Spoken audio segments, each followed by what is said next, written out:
Very much appreciated. Thank you, ladies. Now, the first thing that we're going to be working on are the elephant's cuticles.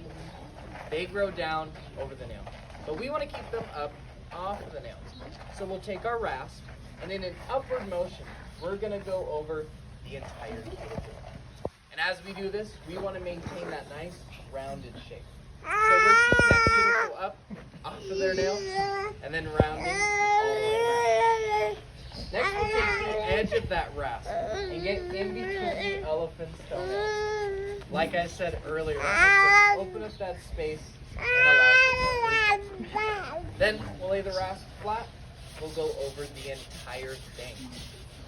And once we are finished with the cuticle, we can then move on to the nail itself.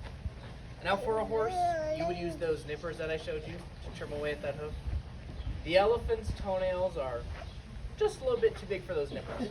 And no, there's not a tool that you just come up and clip the elephant's toenails with. So once again, we use the rasp and we file from the bottom. And that is how we are going to be doing all of the trimming. Now while we do this, we do need to pay close attention because just like all of us, the elephants walk very differently from one another. So they are going to develop different wear patterns on the bottoms of their feet. And if one elephant were to have a nail that's longer than the rest, that nail is going to end up taking the majority of that weight and pressure as the elephant walks. That can cause irritation in the foot and may even cause that nail to split. So we want to make sure to get them all nice and even.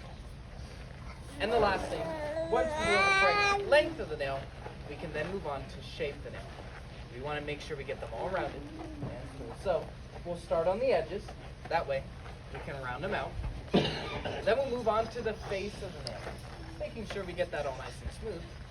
And once we do have the correct length and the right shape of the nail, we're then ready to move on to the next nail, and so on and so forth. Now that, my friends, was just a very brief description on how to take care of your elephant's feet.